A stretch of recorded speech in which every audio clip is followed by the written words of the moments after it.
Hi guys! For today's video, gumawa ako ng chicken Shanghai at yung mga ingredients na nilagay ko dito ay ilalagay ko at the end of this video with no exact measurement. Dahil tansyahan lang ito guys. Ayan guys, so nilagay ko lang siya sa resealable pack.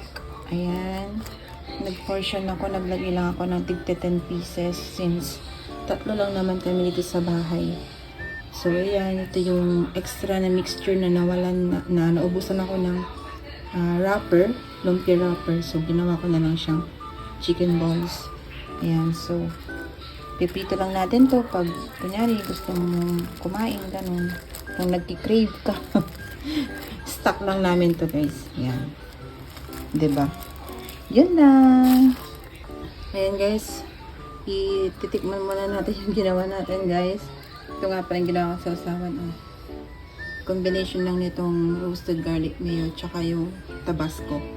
Tapos nilagyan lang natin ng konting anik-anik dyan na basil, dried basil. Tikman na natin. Dapat pala wala muna sa usawan. Wow!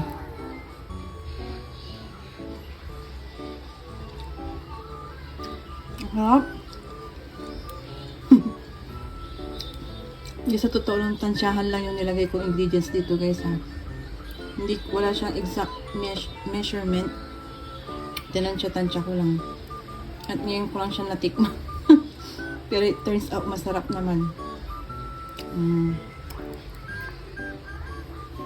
Sarap.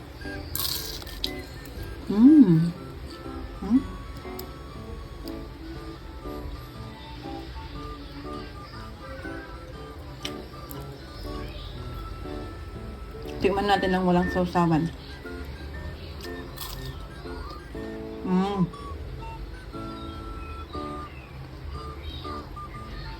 Masarap pa rin. Kahit walang sausawan guys. Sarap. Guys, ilalagay ko yung mga ingredients na nilagay ko at the end of this video. Pero wala siyang exact measurement. Ang sure lang doon is isang egg lang yung ginamit ko dito guys. Kaya na bahala. Magtimpla kung ano yung gusto nyo. Kung gaano yung. Basta yun na yun. Bye! Yan. Nakalimutan ko nga pala ito. Ito din try natin.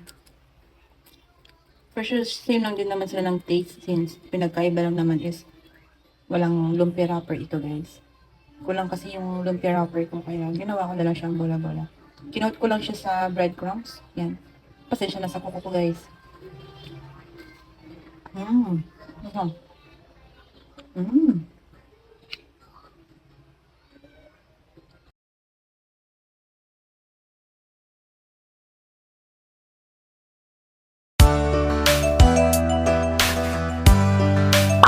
Nice!